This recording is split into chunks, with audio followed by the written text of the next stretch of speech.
What is going on, guys? Dave from Wake Up It's Football, bringing you guys an NFL draft day scenario. I might be bringing you guys more of these videos as the days come along here towards the NFL draft. This first scenario is going to revolve around the Atlanta Falcons. So let me first of all show you guys my top 5 picks as of my 2.0 mock draft back on March 1st. As you see there, Jadeveon Clowney, Jake Matthews, Khalil Mack, Sammy Watkins, and Blake Bortles all going in the top 5.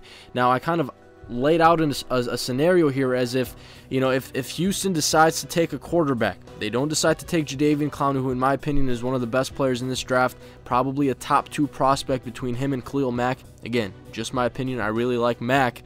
But Jadeveon Clowney, if he does not get taken with the first overall draft selection, let's say the Texans decide to go with a quarterback.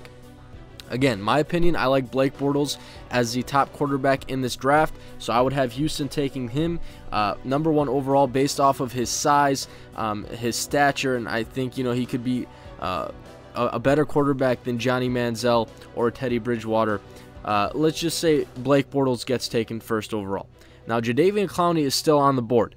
The Atlanta Falcons are drafting at 6th overall, and they could take a look at pass rusher.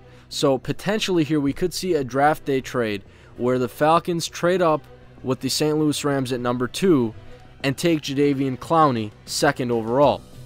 If we have this scenario laid out, we'd have to take a look at their projected defense as of right now. First of all, you see Tyson Jackson there and Paul Soliai on the defensive line. They just brought them in through free agency, and this is their 11-man projected lineup on defense.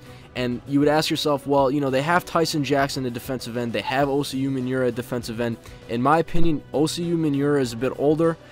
He signed a very short contract with the Atlanta Falcons, and he would be on his way out potentially after this season. But right away, I think you could plug in you could plug in Jadeveon Clowney at defensive end and have him, you know, plug away. Now, the other thing is with a defensive end or an elite pass rusher is you want to have at least one elite pass rusher on your team because I think that is the second most important position when it comes to the NFL besides quarterback. You can argue, you know, you have to protect the quarterback's blind side at left tackle, you know, and a couple of other positions, but after quarterback, you have to have an elite pass rusher on your team.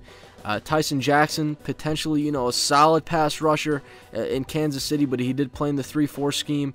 Osi Umenyiora, you know, had his, you know, great days as a New York Giant, but yeah, Jadeveon Clowney could be that guy who comes in and contributes right away, and you want to find that guy, you know, as soon as possible. You know, you want to be able to plug him in right away. So Jadeveon could be that. Now, a potential trade here with the Falcons and the Rams, they would be giving up the number 6 overall pick. Now, again, this is just a projection. I would assume they would give up a 2nd round selection as well as a later round draft pick, potentially a 4th or a 5th.